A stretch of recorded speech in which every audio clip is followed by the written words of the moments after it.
BBC news আন্তর্জাতিক সংবাদে আপনাকে স্বাগতম। শুরুতেই সংবাদ শিরোনাম, এরপর বিস্তারিত। ইরান যুদ্ধে নতুন করে হাজার হাজার সেনা মোতায়েন করতে চায় যুক্তরাষ্ট্র। ইরানে মার্কিন আগ্রাসন অন্যায্য ও বেআইনি। ফ্রান্স। বিশ্ববাজারে তেলের দাম বেড়ে ব্যারেল প্রতি $110। 3 আরব দেশের বিরুদ্ধে আন্তর্জাতিক আইনি লড়াইয়ে ইরান। এতক্ষণ শুনছিলেন সংবাদ শিরোনাম, এখন বিস্তারিত। আপনি যদি মুসলিমদের পাশে থাকতে চান তাহলে ভিডিওতে লাইক করে চ্যানেলটি অবশ্যই সাবস্ক্রাইব করে দিবেন এবং কমেন্টে জানিয়ে দিবেন আপনার মূল্যবান মতামত। এখন বিস্তারিত। ইরান যুদ্ধে নতুন করে হাজার হাজার সেনা মোতায়েন করতে চায় যুক্তরাষ্ট্র। ইরানের বিরুদ্ধে চলমান যুদ্ধ যখন তৃতীয় সপ্তাহে গড়িয়েছে, তখন মধ্যপ্রাচ্যে নিজেদের অভিযান আরও শক্তিশালী করতে সেখানে হাজার হাজার অতিরিক্ত সেনা মোতায়েনের কথা বিবেচনা করছে ডোনাল্ড ট্রাম্প প্রশাসন। আল জাজিরার এক প্রতিবেদনে নাম প্রকাশে অনিচ্ছুক একজন মার্কিন কর্মকর্তা এবং সামরিক পরিকল্পনার সঙ্গে পরিচিত 3 ব্যক্তির উদ্ধৃতি দিয়ে জানানো হয়েছে, এই মোতায়েন প্রেসিডেন্ট ট্রাম্পকে যুদ্ধের পরবর্তী ধাপগুলোর জন্য অতিরিক্ত বিকল্প পথ খুলে দেবে।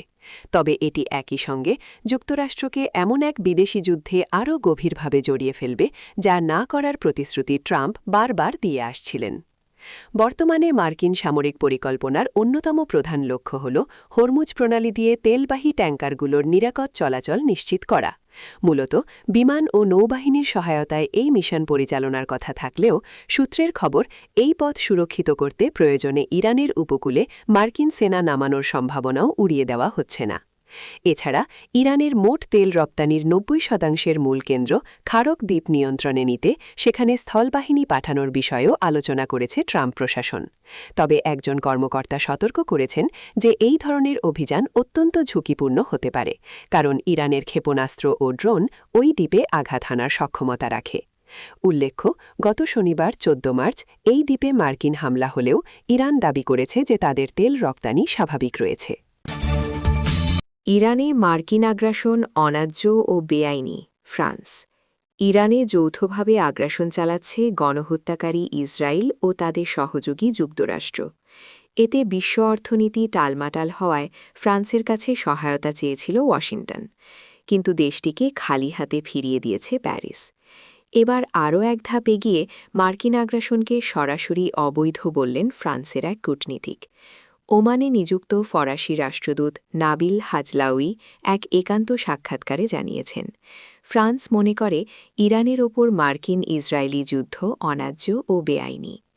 মঙ্গলবার 17 মার্চ প্রকাশিত দ্য ডেভিড হার্স্ট পডকাস্টের একটি পর্বে নাবিল হাজলাউই এ তথ্য জানান।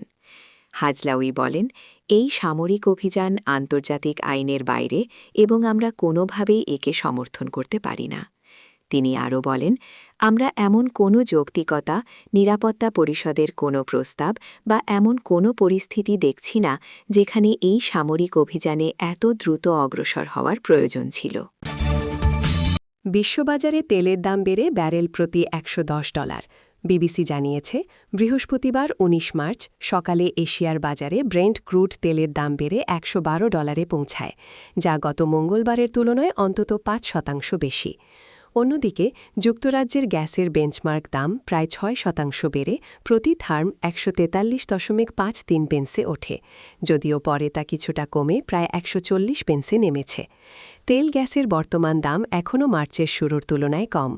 গত 9 মার্চ বিশ্ববাজারে তেলের দাম ব্যারেল প্রতি $116.78 এবং গত 3 মার্চ যুক্তরাজ্যের গ্যাসের দাম 162.55 পেন্সে পৌঁছেছিল।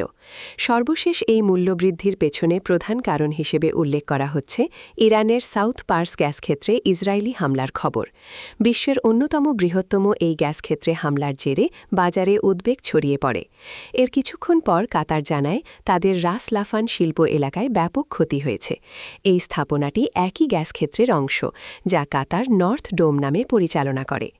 ইরানের তেল মন্ত্রণালয় জানিয়েছে, হামলার পর সাউথ পার্সে আগুন লাগলেও তা নিয়ন্ত্রণে আনা হয়েছে। একই সঙ্গে ইরানের সামরিক বাহিনী জ্বালানি অবকাঠামোয় হামলার জবাবে কঠোর প্রতিশোধ নেওয়ার হুঁশিয়ারি দিয়েছে। 3 আরব দেশের বিরুদ্ধে আন্তর্জাতিক আইনি লড়াইয়ে ইরান। জাতিসংঘে নিযুক্ত ইরানের স্থায়ী প্রতিনিধি আমির সাইদ ইরাভানি জাতিসংঘ মহাসচিব এবং নিরাপত্তা পরিষদের প্রেসিডেন্টের কাছে একটি আনুষ্ঠানিক চিঠি পাঠিয়েছেন। চিঠিতে কাতার, কুয়েত এবং সংযুক্ত আরব আমিরাত ইউএই তাদের ভূখণ্ড ব্যবহার করে ইরানের ওপর হামলা চালানোর সুযোগ করে দিচ্ছে বলে তীব্র প্রতিবাদ জানিয়েছে ইরান। সাইদ ইরাভানি তার চিঠিতে উল্লেখ করেন, গত ২৮ ফেব্রুয়ারি থেকে ইরানের বিরুদ্ধে শুরু হওয়া অবৈধ সামরিক আগ্রাসনের সময় কাতারসহ পার্শ্ববর্তী কিছু দেশ আক্রমণকারীদের তাদের মাটি ব্যবহারের অনুমতি দিয়েছে। ইরান সরকারের পক্ষ থেকে গত ৩, ৭, ৯ এবং ১৬ মার্চ পাঠানো পূর্ববর্তী চিঠিগুলোর ধারাবাহিকতায় এই নতুন অভিযোগ দায়ের করা হয়েছে। চিঠিতে বলা হয়েছে, আক্রমণকারীদের এই ধরনের সুবিধা প্রদান একটি আন্তর্জাতিক অপরাধ এবং এর ফলে ইরানের হাজার হাজার বেসামরিক নাগরিক ও স্থাপনা ক্ষতিগ্রস্ত হয়েছে। এই পদক্ষেপগুলো পারস্পরিক শ্রদ্ধা ও সুপ্রতিবেশী সুলভ আচরণের নীতির চরম লঙ্ঘন বলে ইরান দাবি করেছে। ইরানের পক্ষ থেকে স্পষ্টভাবে জানানো হয়েছে যে আত্মরক্ষার সহজাত অধিকারের অংশ হিসেবে তারা মনে করে যেসব সামরিক ঘাঁটি বা স্থাপনা থেকে তাদের ওপর আক্রমণ চালানো হচ্ছে বা সহায়তা করা হচ্ছে সেগুলো বৈধ সামরিক লক্ষ্যবস্তু হিসেবে বিবেচিত হবে। বেসামরিক হতাহত এবং ক্ষয়ক্ষতি রোধে ইরান যে কোনো প্রয়োজনীয় ও আনুপাতিক ব্যবস্থা নেওয়ার অধিকার সংরক্ষণ করে।